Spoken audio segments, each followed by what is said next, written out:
Kayo na tunay at mataimtim na nagsisisi ng inyong kasalanan at nagsisiibig sa inyong kapwa at nagnanas ng pagbubuhay alinsunod sa mga kautusan ng Diyos at nagsisilakad mula ngayon sa kanyang banal na paraan. Magsilapit nga kayo na may pananampalataya at magsitanggap ng banal na sakramento sa inyong kaadiwan at magsagawa ng habang pangungpisal sa Diyos ang mga kapangyarihan sa lahat.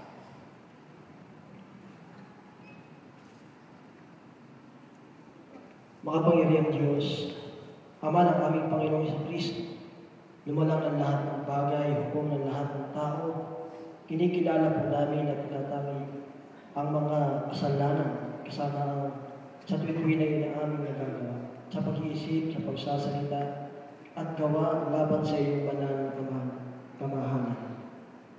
Tunay na pinagsisihan po namin at kinululumbay ng pusong itong aming mga kamalian. Ang ngunit na lamang ay nakapagmamanglaw na sa amin. Maawa ka po sa amin, mahabag Ama. Alang-alang sa iyong anak na aming Panginoong Jesucristo, ay patawad mo nawa amin sa lahat na aming nakaraan. At ipagkaloob mo pong mula ngayon ay lagi kaming makapaglingkod, mapagbigay ng good sa iyo. Sa kabaguhan ng buhay, karangalan, kaluwalhatian ng iyong pangalan. Sa pangalan sa pamamagitan ni Kristo na aming Panginoon. Amen.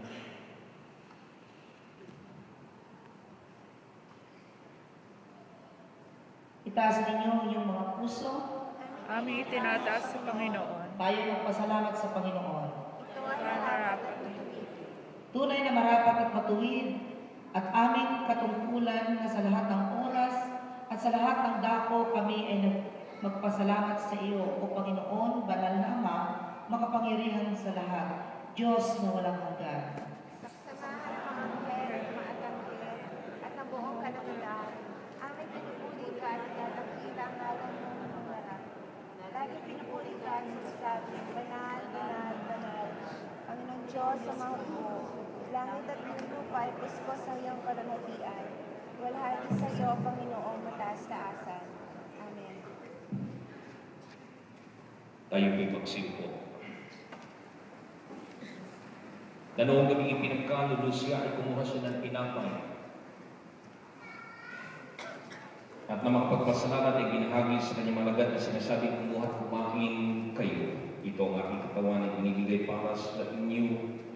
Gawin ninyo ito sa pag-aalala sa akin. Gayun din mga pagkatapos ng hapunan ay pinuha niya ang saro at na makapagpasalamat ay binigay sa kanila sinasabi na ninyong lahat ito sapagkat ito ang aking dugo ng bagong tipan na nabubo para sa inyo sa marami sa pagkakatawad ng inyong mga kasalanan. Gawin ninyo ito sa tuwing iinom kayo sa pag-aalala sa akin. Amen.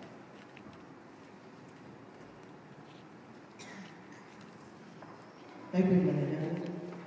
O mahabaging Panginoon, tumutulog po kami sa iyong tulang na nagtitiwala hindi sa aming sariling katwiran, kundi sa iyong mayaman at dakilang kaawaan. Hindi nga po kami karapat-dapat na mangulog pagdamang ng mungo sa ilalim ng iyong tulang.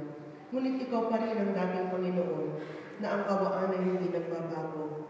Kaya ipagkaloob mo po mapagbiyaya namin, Panginoon, na kami makabahagi sa sakramento ng iyong anak na si Jesucristo upang kami nawa ay makalakad sa kabaguhan ng buhay, magsilabo sa kanyang wangis at makapagpatuloy namang tumatahan sa kanya at siya naman sa amin. Amen. Sinabi ni Jesus, ito ang aking katawan ay binibigay para sa inyo. Kunin at kanin ito sa pag-aalala na si Kristo ay namatay para sa inyo at siya ay mag-iingat ng inyong kaluluwa at katawan hanggang sa buhay walang hanggan.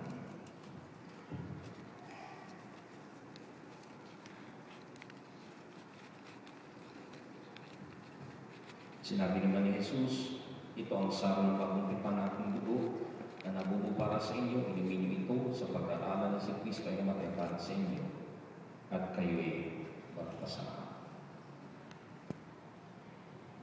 Ang dulang ng Panginoon ay bukas para sa lahat. Gagamitin po natin ang itandaanan sa ating paglubot. At sa pagbalik po natin, pagkatapos po natin madalang ating mga ikapo, mga pangako at mga halo, gagamitin po natin ang kabilang pagiliran ng Iglesia. Pilitin po natin na mapuno ang mga luhuran ng mga minamahal na mga kapatid at huwag po natin hintayin o panghuling pagpapahayag ng pagbibigay ng bulan. Unahin po natin ang mga bata. Kung meron po mga bata sa nandiyan, pwede po bang talilitin sila dito sa harapan. Mga teachers, pwede bang mag-assist kayo?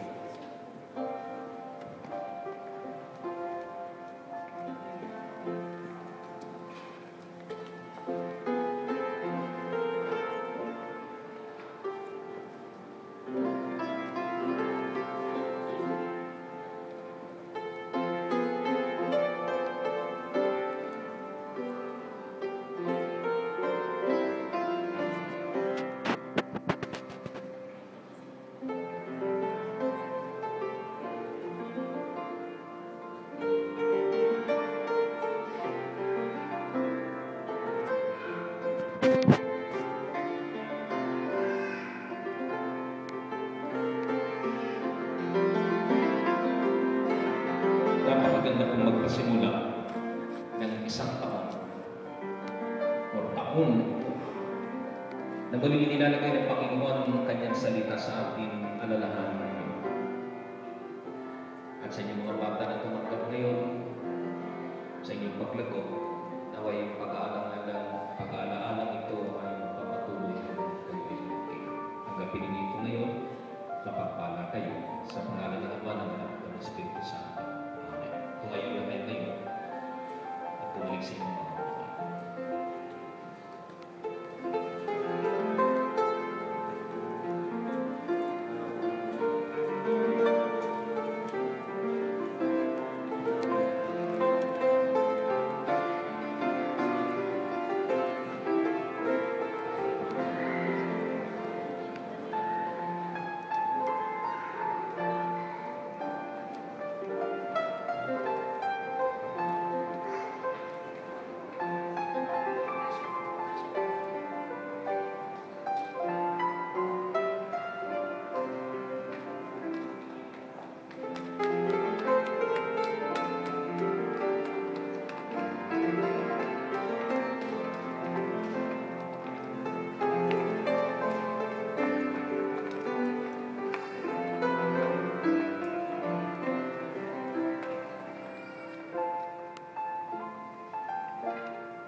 Ang sarap alalahanin, mga kapatid, na meron tayong Panginoong Yesus na handa kong magsakripisyo para sa atin. Ang sarap alalahanin, na meron po tayong Panginoon na handa kong magbigay ng kanyang buhay para sa atin. At naway ang taon na ito ay patuloy natin alalahanin ang kagandahan po ng ating Ama sa pagitan ng kanyang mabuhay tayo na meron pagtatagumpay dahil sa pag-aalala. Tanggapin ninyo ito sa pangalan ng Ama, ng Espiritu Santo. Amen. Hindi na po kayo ngayon.